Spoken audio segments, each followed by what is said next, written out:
Bonsoir. Bonsoir, bonsoir à toute la population de Mayotte, bonsoir à mes collègues et à mes élèves aussi.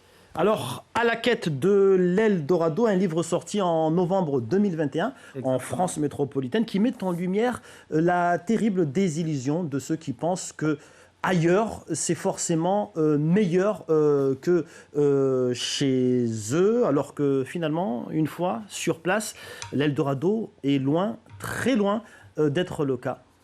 Exactement, puisque la grande majorité des gens qui partent pensent qu'ils auront un avenir meilleur ailleurs que chez eux.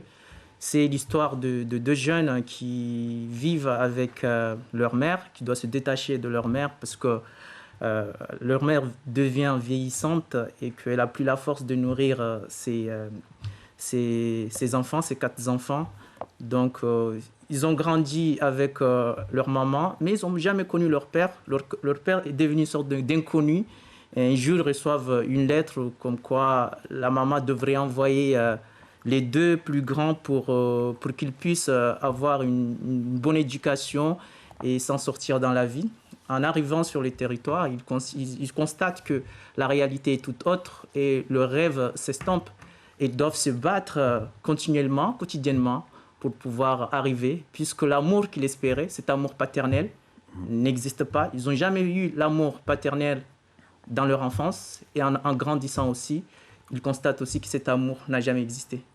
Alors, je rappelle que vous avez aussi passé une partie de votre enfance à Anjouan, comme vous l'indiquez d'ailleurs dans votre livre. Et d'ailleurs, vous indiquez aussi que votre inspiration vient aussi de ce vécu. On rappelle aussi que dans ce vécu, l'île d'Anjouan est aussi connue pour ses nombreuses embarcations qui partent de l'île pour venir ici à Mayotte vers une vie meilleure pour ces personnes-là. Donc ça vient aussi de là. Oui, ça vient aussi de là, puisque j'ai fait une partie de mon enfance jusqu'à l'âge de 6 ans. J'étais obligé de partir. J'ai fait des va-et-vient entre Anjouan et Mayotte.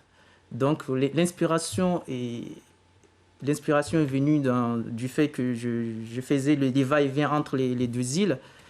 Et cette histoire aussi se base sur la réalité d'une personne, d'une famille, la réalité qui est difficile à expliquer puisque c'est une réalité qui est d'actualité.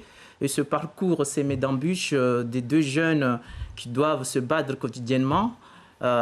Malgré qu'ils ont une famille, parce que parfois on pense qu'en ayant une famille dans un territoire, on sera mieux, on vivra mieux.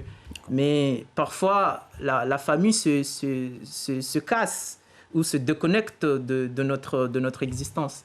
Alors, et ça devient difficile. Ça devient difficile. Alors, et d'ailleurs, l'Eldorado, comme on le voit, n'est pas ou est rarement ce dont on a toujours pensé ou cru, d'où la désillusion une fois sur place. Et à travers ce livre, justement, quel est le message que vous souhaitez faire passer au lecteur et que souhaitez-vous que l'on retienne?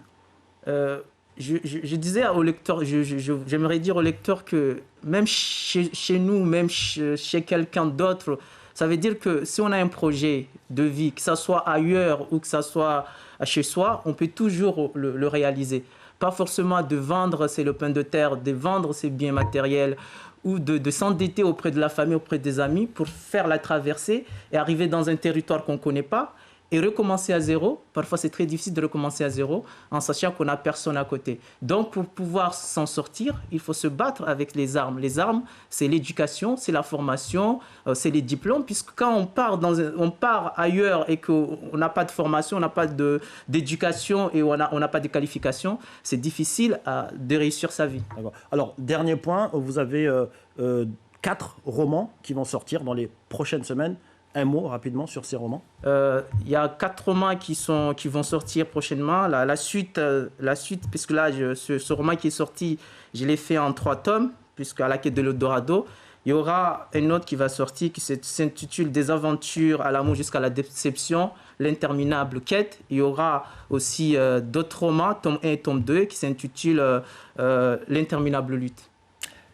Ousmane Fadula, merci d'avoir accepté notre invitation à la quête de l'Eldorado, un roman sorti donc chez les éditions Le Lys Bleu, disponible en France métropolitaine. Aussi disponible sur Fnac, sur Amazon J'avais aussi contacté les librairies de Mayotte, mais je ne sais pas s'ils l'ont commandé ou pas. Merci et bonne continuation. Merci.